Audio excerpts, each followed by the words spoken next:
Hi, Wycliffe Barrett, Xplane Dedicated. Today I'm going to give you 3 life hacks regarding Xplane. See you after the intro. Zero Bravo Bravo, good afternoon to you. Report your altitude? 2,000 feet. I'm going to give you 3 life hacks, 3 tips that are going to really make things far easier for you. Things that we know about, or you get to know about as you learn more about Xplane.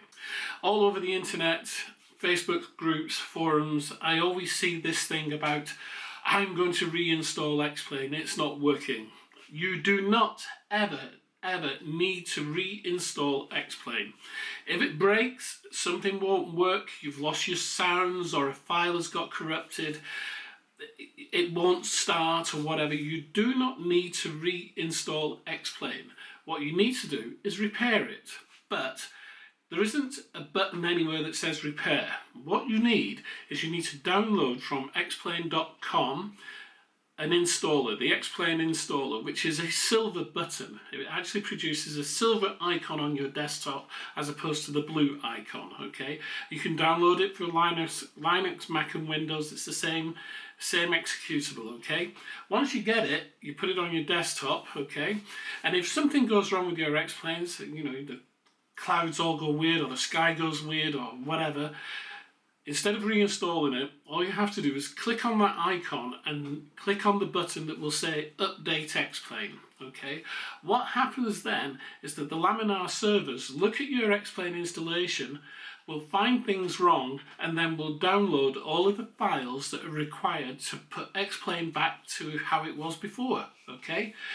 What will happen though is that when it reads all of the files, it will identify files that have been changed from the original installation, such as you put in new runways, or put in a new taxi wheel sound, or whatever. And it will identify those and say, do you want to keep the old file or replace it with the new file? And what you say is, I want to keep the old file. Okay, so you skip that and you keep your sound or whatever it's saying, okay? It will then download everything, it will install everything, and you will start Xplane, and it will be as if nothing is wrong. Everything will be fine, none of your aircraft will get overwritten or anything like that. It will work. So there is never a need to reinstall Xplane, okay? I can't say this enough, because I've seen people do it, and to reinstall Xplane can take a long time, okay? Especially if you've got the discs like I have, okay? So that's hack 1. Hack 2 is, once again, we see it all over the internet, we see it on Xplane Dedicated Facebook page. Can I make another copy of Xplane? Can I put Xplane on another computer? Yes, you can, and it's really, really simple. But I'm just going to talk about how you deal with one computer, okay? So my computer, I've got 2 internal hard drives. I've got 3 internal hard drives. I've got 2 external hard drives. And I have one 2 terabyte hard drive, which is my Xplane Dedicated hard drive. But I've also got a copy of that Xplane folder on another hard drive, okay? And all I simply did was open up Windows Explorer or Explorer in Mac, and you drag your Xplane folder from the original place to the new place, and it makes a copy of it for you, okay? So it'll transfer a copy of your Xplane folder intact wherever you want it.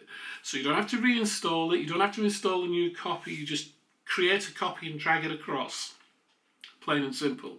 I've got an external hard drive as well, one of these military grade hard drives that you can drop, although I've never dropped it, and I've also got a copy on that. So I've got 2 copies apart from the one that I fly with. And then I've got a 3rd copy on another external hard drive, which is just plain vanilla Xplane, so there's no add-ons in it, and that's the one that I do all the beta testing with. So when I beta test Xplane, or I download a beta version, I download it to that one first to make sure it's stable, and if it is stable, I will then download it again and update my dedicated Xplane folder. Plain and simple, and it's really easy. And when it comes to another PC, you can do the same thing. You can plug a PC into the network and just drag it across the network and have it on another PC. Really straightforward, okay? So that's life hack number 2. Life hack number 3 is the manuals. There are manuals for Xplane, and not only are there manuals for Xplane, there's a sheet that has got all the key commands, all the default key commands for Xplane as well. And people miss these. Now, these manuals used to be in a folder called Docs or Documents, which is inside your main Xplane folder. It's now been called Instructions, and if you look inside the folder that says Instructions, you'll find the manuals for Xplane. Okay, now it is a large manual, and in some parts it's rather complex, but it tells you everything you need to know about Xplane 10, how to set it up, how to do your settings, configuring hardware, the lot. It's a good read. Obviously you wouldn't read it from cover to cover, but you might go in there and find some reference materials. I've used it, I've learned an awful lot from that manual, and I tell people about it, and when they realise it's there, they're often quite surprised. So those are my 3 quick life hacks for Xplane 10. I hope you find them useful. I find them immensely useful over the period of time I've had Xplane. I think, to be honest, I've done a reinstall of Xplane once, and that was right at the very beginning when I first got it, and that's what I thought I had to do. I've never reinstalled it since. Okay, just keep adding to it and making sure that I've got decent copies. It's as simple as that.